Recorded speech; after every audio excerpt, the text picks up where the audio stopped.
السلام علیکم تمام معزز ناظرین سے گزارش ہے کہ میرے یوٹیوب چینل جان مدینے والا آفیشیل 1 اس کو لازمی سبسکرائب کریں۔ آج میں آپ کو بڑا ایک دلچسپ واقعہ بیان کرنا چاہتا ہوں جو اپنے ساتھ گزرا ہے، اور یقین جانیں اس سے آپ عبرت بھی حاصل کریں گے، اور ضرور یہ آپ نے یاد رکھنا ہے کہ ہم کس طرف جا رہے ہیں، ہمیں بدلنے کی ضرورت ہے۔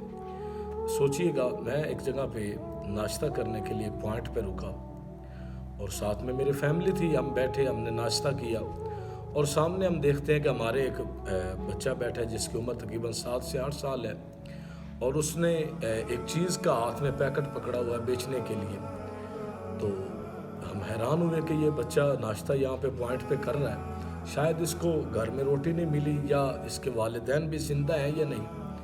تو ہم نے یہ سوچا کہ اس کے جو پیسے بنتے ہیں ہم وہ خود پے کریں گے، خود ادا کریں گے۔ جب میں نے ناشتہ کر لیا، میں باہر نکلا تو میں نے ناشتے والے پوائنٹ والے بھائی کو پیسے دیے، میرے بھی پیسے بنے اور اس کے بھی کچھ پیسے بنے، وہ میں نے ادا جب کر دیے تو میں آگے کی طرف چلنے لگا، تو مجھے ایک خیال آیا کہ میں پوچھوں تو صحیح، اس بچے کو بتا دوں کہ بیٹا میں نے آپ کے پیسے دے دیے۔ وہ ناشتہ اندر کر رہا تھا، میں اس کے پاس گیا تو میں نے کہا بیٹا میں نے آپ کے پیسے دے دیے۔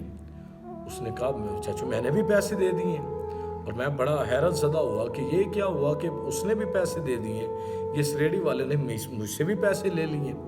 تو میں ریڈی والے کے پاس گیا، میں نے کہا بھائی اس نے بھی آپ کو پیسے دے دیے، آپ نے مجھ سے بھی وصول کر لیے۔ وہ ریڈی والا مجھے کہتا ہے کہ آپ جائیں میں اس کو دے دوں گا۔ میں نے کہا یہ کیا بات ہوئی، آپ میرے سامنے اس کو دیں۔ لیکن بڑی وہاں پر 2-3 دفعہ میں نے اس کے ساتھ بحث کی، اور تب جا کے اس نے پیسے بڑی مشکل مجھے نکال کر دیے، اور میں نے اس بچے کو دیے کہ بیٹا یہ تم نے پہلے پیسے دے دیے تھے، یہ تیرے پیسے ہم نے ادا کیے ہیں اللہ کی طرف سے۔ اچھا یہ سوچئے گا، یہاں پر جو بات بیان کرنے کا مقصد ہے، کوئی اپنی بات یا بڑائی بیان کرنے کا مقصد نہیں ہے، یہاں پر معاشرے کی پستی بتانا آپ کو کہ کیا ہمارا ایمان چند روپیوں پہ بک جاتا ہے، اور ہم نے پہلے بھی منافع کما لیا ہے، مجھ سے بھی لے لیا کہ میں اللہ کی رضا کے لیے کر رہا ہوں، میرا بھی آپ دیا خراب کر رہے ہیں، اور اپنا تو پہلے ہی آپ خراب کر بیٹھے ہیں۔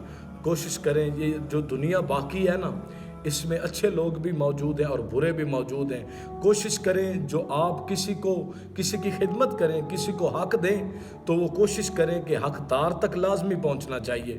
یہ نہ ہو کہ حقدار تک نہ پہنچے، آپ کا دیا بھی ضائع ہو جائے، اور جو آگے دے رہا ہے، جو آپ کا پہنچانے والا وہ بھی گناہ میں شامل ہو جائے۔ اس لیے آپ کوشش کریں، آقا علیہ الصلوۃ والسلام نے فرمایا ایسے صدقہ کریں کہ آپ دائیں ہاتھ سے دے رہے ہیں تو بائیں ہاتھ کو پتہ نہ چلے۔